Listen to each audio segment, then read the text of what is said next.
Hi everyone, so I have been reading Foxglove Gang by Hannah Witten. So this is just one of the 3 FAIRYLOOT books that I want to read for this video, and I'm also actually reading this for Magical Readathon. So this is for the prompt, reading a book with a poisonous plant on the cover. So in this case, foxglove. Although I did some research, I think this is a foxglove. I'm not quite sure. I'm not an expert on plants and flowers, but I'm just going to use it because it does say foxglove on it, and you know, poison is involved in the story of this book. So I have read up until the end of chapter 6, so I'm currently at chapter 7, and that is about 72 pages into the book. So far, what I have read is exactly what's in the synopsis of the book. We are following our girl Lore. She has this rare ability to essentially channel this thing called mortem. So mortem, I guess the best way to describe it, it's kind of like death energy. Everything has some sort of like death energy to them, whether it's like inanimate objects, because of, you know, the materials where they came from. Those materials died to create like stones and paper and whatnot, but obviously living beings have some death energy to them as well. Maybe it's because they're sick, or in general the process of aging is essentially the process of dying. So there's death energy everywhere, and obviously with the dead there's death energy. So this girl Lore, she can wield this death energy. We don't quite know yet how she came to her powers, because we find out that she was kind of born with it, whereas other people who can wield mortem, the death energy, has that ability because they came close to dying. So there's this kind of like thin line between living and dying, and if you like skate in that line, you may develop the ability to wield mortem in like small doses. So there is actually a priest order called the Preskmore, right? I was just reading this. Preskmore. They're like priests, but what's special about them is all of them can wield mortem to a certain degree. There are people called poison runners, and what they do is they're essentially like drug dealers, but what they're dealing is not drugs in a way, but more of like poisons. So one such poison is the foxglove, and people, you know, take this poison either to get that high that you get from feeling mortem when you're like close to death, and some people just, you know, really want to use it to try and achieve that power of controlling mortem. So it's kind of confusing really in the beginning, and we are just getting into the main meat, I guess, of the plot. When Lore was 13, she escaped a cult, but we don't really know much about this cult thing yet. There's been bits and pieces of, it seems to be like, I guess, stationed in the catacombs under this country, but we don't really know much about the cult just yet. So one day, while she was on assignment, she was trying to help one of the people loading up the poison in a specific drop point, but things go awry and she was caught and she was taken to the Preskmore. At first she thought that she was gonna get hanged or imprisoned or whatnot, but apparently they had a specific job for her. There is this mysterious thing happening in the border villages where entire towns have just suddenly died, like no foul play. They just kind of like died in their sleep. The Preskmore wants her skill to reanimate, like raise the dead, just one person, and maybe just ask them like, what happened, who did this to you. And they also want her to use her skills as a spy to spy on the prince. So the king wants her to spy on his son, the prince, because they think that the prince is actually colluding with this other empire that they have been at war with for the longest time. I feel like I just went on such a long-winded synopsis of the book, but I wanted to, like, you know, get better at telling you what the books are. So yeah, so far I am enjoying it. I'm very intrigued by the whole setting and the whole concept of this death energy, and there's so much mystery here. But I am a little bit sad that it doesn't have a map. This gorgeous book with all of its like design elements does not have a map, And normally that's fine if, you know, there's not a lot of like movement happening, but they're like spouting different places, like the border of this country was this country and the capital is this country, and they went to that city, that town. And I would have loved to look at a map and see where all of that is happening. I love maps in fantasy books, so that's just a missed opportunity, I think. But yeah, I am enjoying it so far, and I'm gonna try and read most of it today. I've been trying immersive reading a little bit. It kind of worked when I was reading The Hurricane Wars. So I'm trying to do that also with Foxglove King. So I do have the audiobook borrowed from the library, and I'm trying to listen as I read, although I'm not liking the voice that the narrator uses when it's Lore, the main character. She sounds like such a whiny person, and maybe it works, like it's the personality of the character, but it's just annoying to listen to. So I'm not sure how long I'm gonna last listening to the audiobook, but it certainly does help when I feel like I'm losing focus. So I'm gonna try to do that, and then maybe I'll update you towards the midway mark. Like I said, this is a very thick book and I'm only 72 pages in, but yeah, that is my update.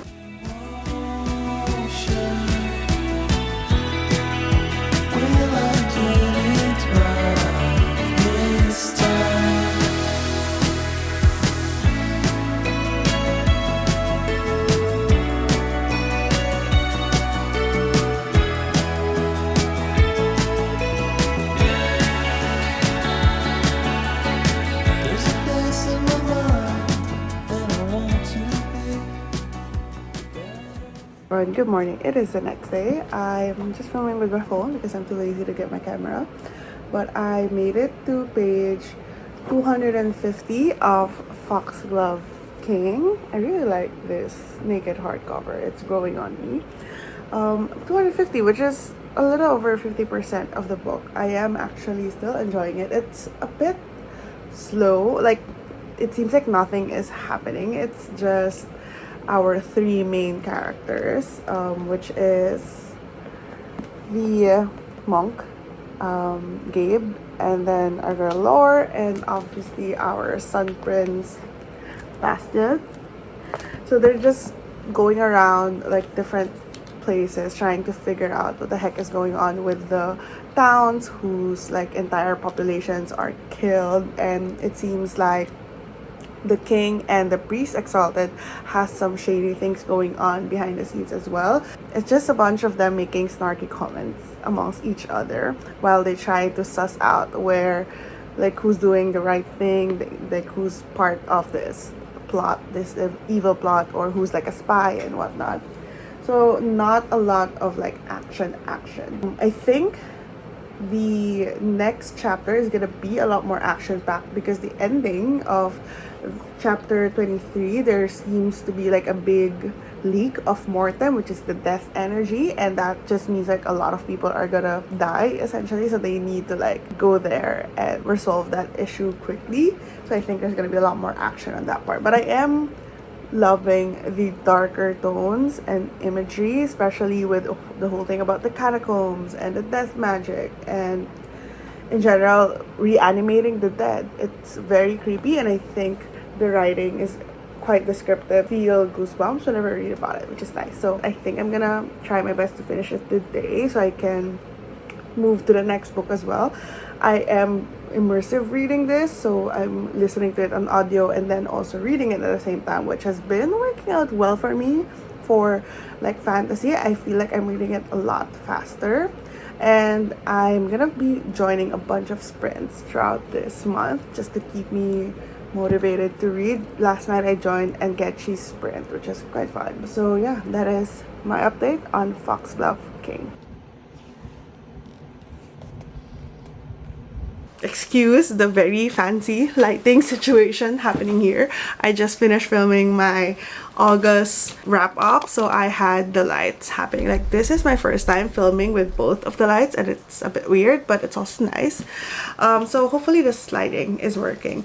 But I wanted to update you that I finished Foxglove King, The Foxglove King by Hannah Witten, and I enjoyed it quite a lot actually. I haven't really sat down to think about my thoughts, like my final thoughts about this book. It was kind of slow, like there was really not a lot happening. It was a lot of like waiting in this room, trying to read something in this room, going to a ball, going to tea, going to a croquet game. Like a lot of those court things are happening, and then slivers of mystery in between all of those events. So it was kind of slow, but I don't think I mind because I enjoyed the writing style. It really had those darker tones with all of the death magic. It just painted a really interesting gothic-y setting in my head, which I really enjoyed, and I mean that's what this cover is giving me as well. And the whole mystery of it, how it's resolved, I enjoyed it in the sense that I really like the themes that they explored, like the whole church versus crown, humans ascending as gods, and the lengths people go through to keep their faith, or how blindly they believe a god or their faith or this human that they see as god. And I really like those themes. I like any theme relating to like religion and theology because I find it so interesting, and this book has quite a bit of that. Now in terms of like a romance, because this, I don't know if I would classify this as fantasy romance because there is a bit of romance in it, but it's not the point of the book, and I really like that it didn't go there. Like with these illustrations in the end paper, that's one guy, and then we have another guy in here. With these illustrations, you'd think that there would be such overt scenes of romance, of love triangles, of jealousy, of miscommunication. It wasn't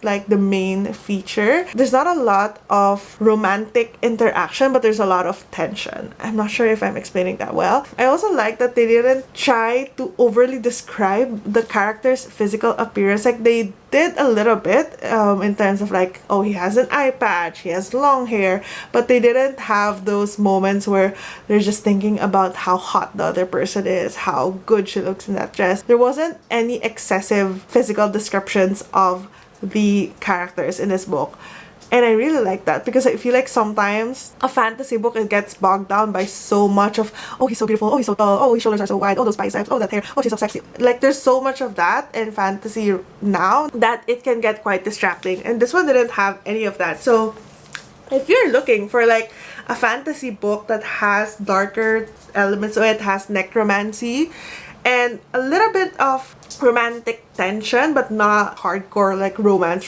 in your face romance, I recommend this one. The ending was kind of satisfying, and it definitely made me want to read the sequel immediately, although I'm not gonna because September is Magic Readathon and my TBR is already big as it is currently. But what I don't understand is, why is it called the Foxglove King? Like, I know there was the scene with the foxglove and I know where King comes from, but I just don't know how important that scene was for it to be the title of the book. I don't know, maybe I'm missing something, or is it just because they want to have that as a theme, like a poisonous plant? I think I'm gonna give this one 4.25 stars. So that is the poisonous plant prompt checked off. Let me see what I am gonna pick up next.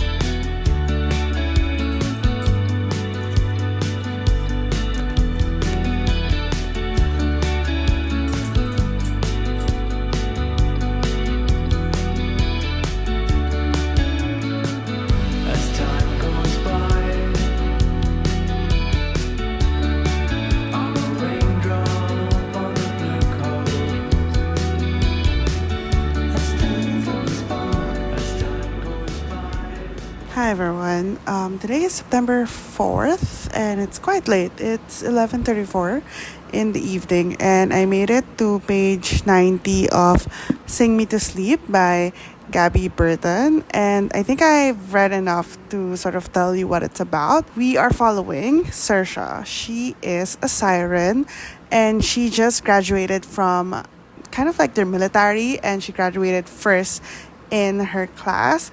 which means she was offered the job of being the princess guard.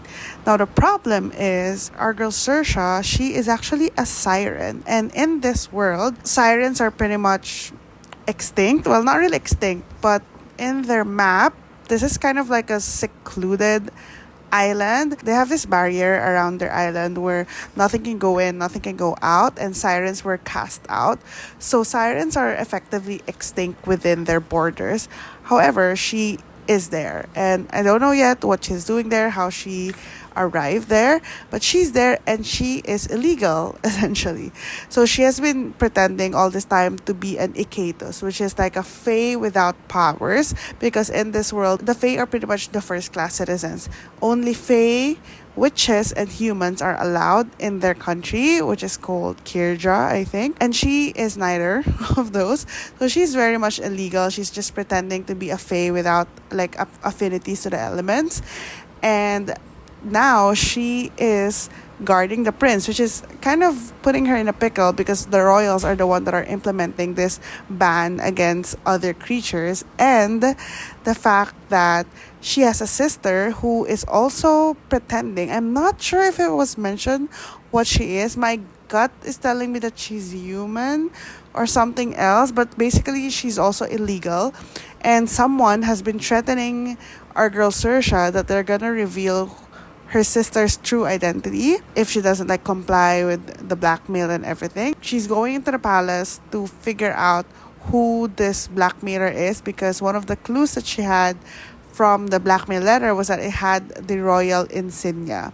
So that is sort of where we are. She just arrived at the palace and she's just starting her guard duties, and we shall see what happens. My first impression about this book is that one, it's so easy to read. It definitely goes by so fast. I'm also listening to it in audio.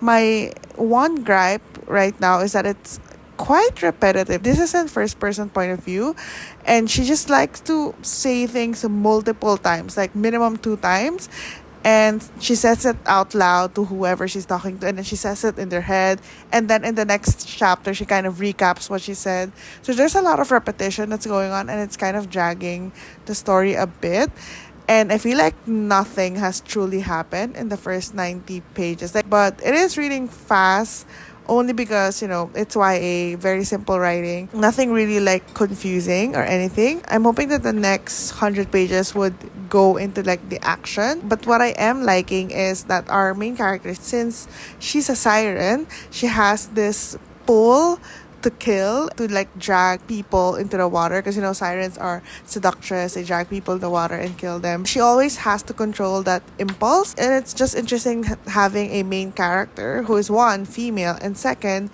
this like, I don't know, closet killer, which is interesting. So yeah, I am still intrigued. I want to know what her sister is, like why is she trying so hard to hide her sister's identity. I don't think it's been mentioned. But yeah, that is my page 90 update on Sing Me to Sleep. I'm gonna try and read until 50% of this book tonight, and then I'll finish it tomorrow. Oh my gosh. Why is this book so repetitive? Like this, whoever left this note has access to the palace and the royal seal, blah blah blah blah. This like sentiment has been repeated maybe like 6 or 7 times with minimal changes in the actual like words used, but this has been repeated so many times and no new information is being added, so I don't understand why she keeps repeating it. I mean, I know that we're in her head, I know that this is first person, so it is, I guess, normal for someone to keep thinking of the same thing over and over again. Lord knows I'm thinking about, I don't know, my favorite food or something, but I don't think we need to read about that thought 6, 7, 8, 9, 10 times.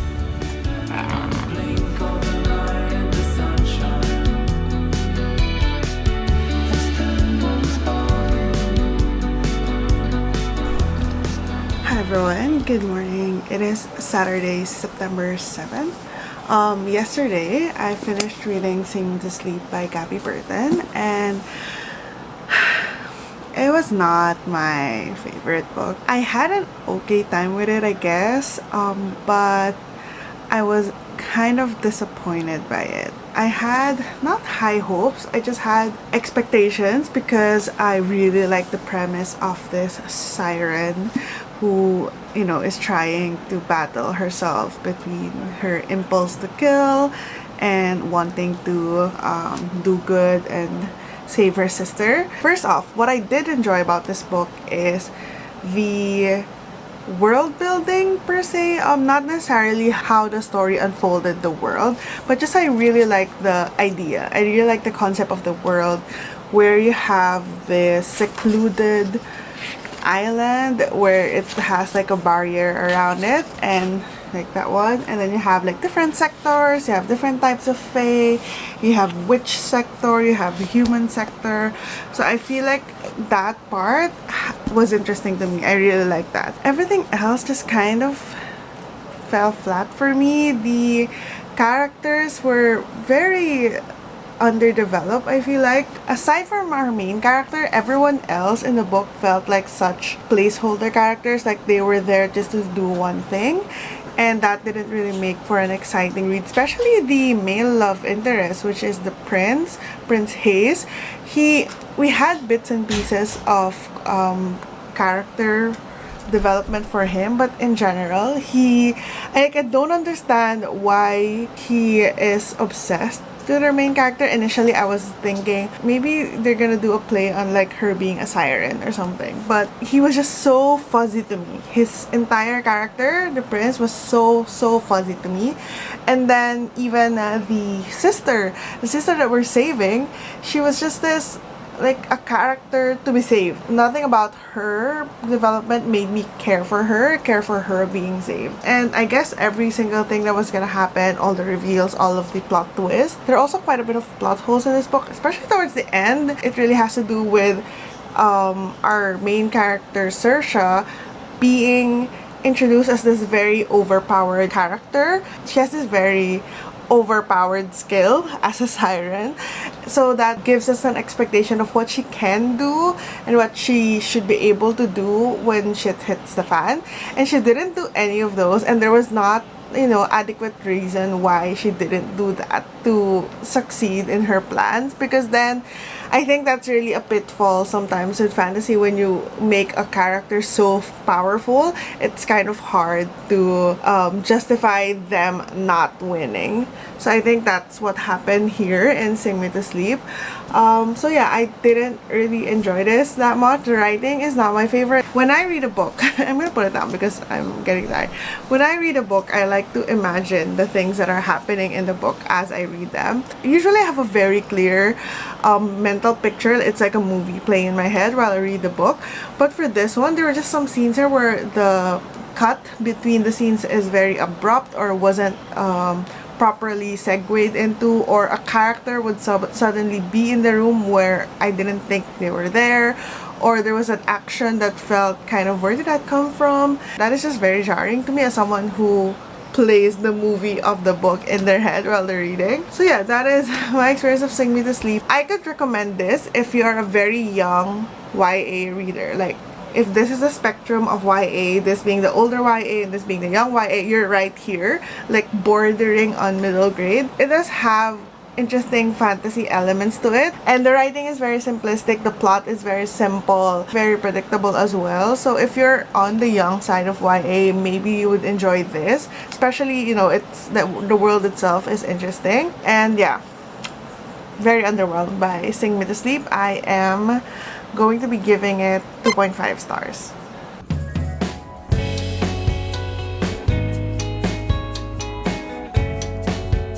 The naked hardcover for The Forest Grimm is honestly one of the prettiest one that I have seen. I like how it's not just like a version of what's on the actual dust jacket, but it's more of like a homage to fairy tales. Like, I have no idea what this means, but it just looks like a fairy tale book. The cover looks like it's wood from like a tree trunk, and then it just has those lines. I love how intentional it is. And also I'm using this bookmark, which I think matches the vibe well, like with all of the old books and the fantasy feel of this.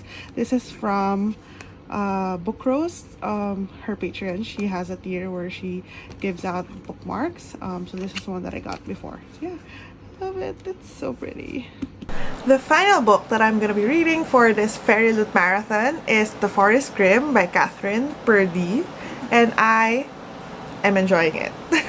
I am a little over 50%. I am on page 190, chapter 23, so I think I can tell you a little bit more about this book. So this is, first of all, such a beautiful naked cover. Like, I'm gonna put the picture of the actual cover here because I'm too lazy to get up. But I love it when books are quite subtle with their designs, especially for this special editions. Like, sure, it looks great if you have like the character on here, the title of the book or whatever, but I feel like it's such a missed opportunity to do something special on naked covers because it's kind of like a surprise and delight feature of the book, and this one I think nailed it in the park. This is sort of a replica of the Book of Fortunes that is mentioned inside the story. So it says Sortes Fortunae, and I love how this adds to the whimsical fairy tale vibe of the book because it looks like an old book carved from a tree. I love it so much, and I think they did really well with this design. And also I just love the typesetting of the book. I love the spacing between the lines, the font that they used, everything. I feel like it really adds to the reading experience when you have a book like this. So I'm gonna take out my design nerd hat and put back my reader hat. What is this book about? We are following Clara. She lives in this place called Grimm Hollow, or Grimm's Hollow. And in Grimm's Hollow, there is a special magical book that suddenly sprouted out of the forest. And that book is called Sortes Fortunae, which is the Book of Fortunes. This book is magical because it can actually help you fulfill your one wish. So every person at Grimm's Hollow can make one wish after they turn 16. And that one wish is gonna come true. So the book is gonna tell you how that wish can come true. The two rules are that you can only have one wish, and second, you can't tell anyone what you wished for. It's not like a genie in a lamp where you make a wish and it happens. It's gonna tell you like some weird instructions like bury a banana 5 feet away from your home to make your dream come true. Something like that. Everything that the book has said has worked. Everyone in Grimm's Hollow is like prosperous. They have lands that are very prosperous, and I think it has to do with the magic that the book brought. Our girl Clara, unfortunately, is quite different from her peers because she is in a way obsessed with her fate. So her grandmother can read her fortune through cards, and she has drawn the most grim, if you will, cards of them all, which foretold an untimely death. And all her life she has just been clinging to the fact that she's gonna die soon, like she's not gonna be able to live a full life. So she has been waiting for a chance to make her wish so that she can, I guess, reverse her fate. But one day, the book, Sortes Fortunae, disappeared. And it is because somebody has used the book to wish for the death of someone else. And the book didn't like that. So the book disappeared, and along with it, all the magic that it brought to Grimm's Hollow. So now Grimm's Hollow is a little bit cursed. Things are not growing the way they used to. People are getting poorer, and they aren't able to make their one wish on the book anymore. And then one day, Clara's mother walked into the forest, Grimm's forest, where the book used to be, and never came back. Since then, 66, 67 more villagers have walked into the forest and became part of the Lost Ones. Now, our girl Clara is venturing into the Grimm forest to hopefully find and save her mother. I really like this. I love how Catherine Purdy really went all in on the fairy tale. Like, this really reads like a dark fairy tale. We're still following, 16-year-old, 17-year-olds, but the book itself is dark in a way that it has twisted all of the fairy tales that we know and love into something a little bit more sinister, a little bit more creepy. It has a little bit of a horror element, if you can think of like Grimm fairy tales as horror, right? It has that quality to this, and I really enjoyed it. I am loving the different characters. I'm loving the visuals of the weird things that are happening in the forest. I love how the Grimm fairy tales are interspersed within it, because this is is inspired by the original Grimm fairy tales, and it's not a retelling per se. It more just uses the character to build this entire story, because all of the different fairy tale characters seem to be present here. Like we have Rapunzel and Cinderella, and there's just like a twist to how they became who they are in this book, and I'm really enjoying it. I'm on page 190, and I think I'm gonna be finishing it this morning so I can close off this vlog today. But yeah, that is The Forest Grimm by Catherine Purdy. I love this book. Like, even if I didn't like the book, I feel like I'm gonna keep it just because of this naked cover. Yeah, that is my update.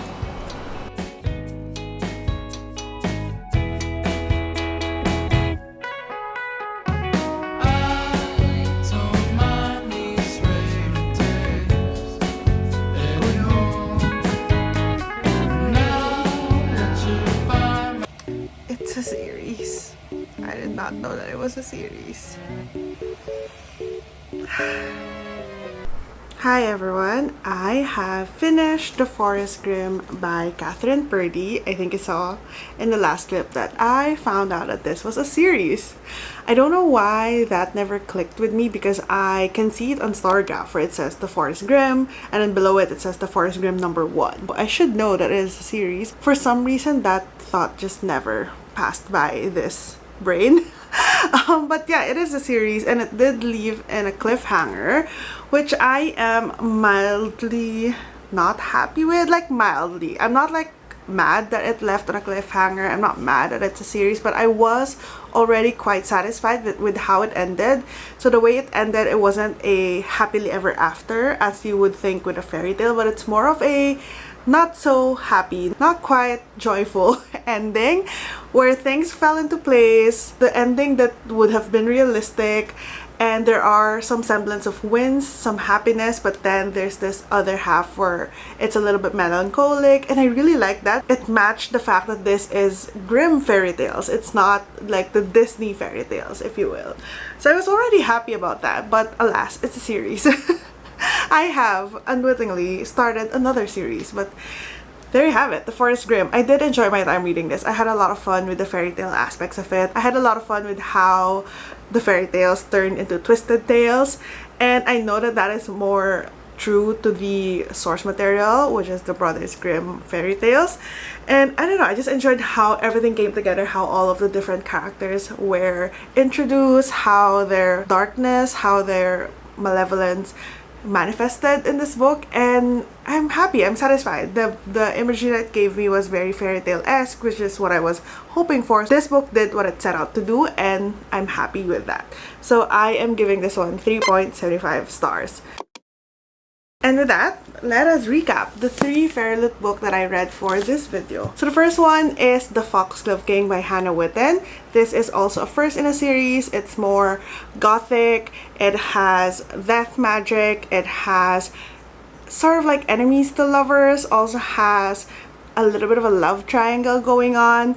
And I gave this one 3 stars. I will be continuing the series. The second book is in Kindle Unlimited, so I'm gonna be reading that at some point this year, I hope. The next book that I read is Sing Me to Sleep by Gabby Burton. This one we are following a siren as she tries to figure out who is blackmailing her sister, and she ends up working for the royal family as a guard for the prince. But I guess in a cruel twist of fate, or maybe luck, the blackmailer seems to be coming from inside the palace. And unfortunately, this one did not hit the mark for me. I gave this one 2.5 stars, and I'm not quite sure if I'm gonna read the entire series. I might. It's very low on my TBR, but I will not completely discount it. And of course, I just mentioned The Forest Grimm by Catherine Purdy.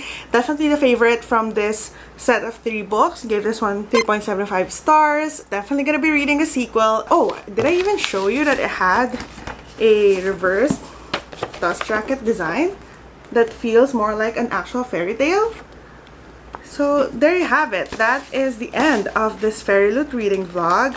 I hope you had fun, and I hope this kind of gave you an idea what kind of books are in the FAIRYLOOT boxes. I am so happy that I have read this, and I know which ones I'm gonna keep and which ones I'm not. You're gonna have to wait for my next video, which is gonna be a FAIRYLOOT audit. Basically, I'm just gonna check which FAIRYLOOT books I got, which ones I've read, haven't read, and all of the ratings, just so I know, okay, does FAIRYLOOT really work for me and my taste? Do we have the same taste? I guess I'll find out as well in the next video. Thank you for hanging out with me as I read all of these FAIRYLOOT books, and I hope to see you in the next video.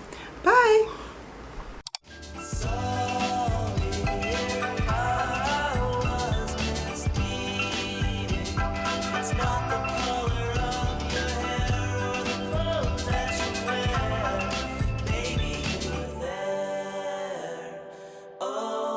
Baby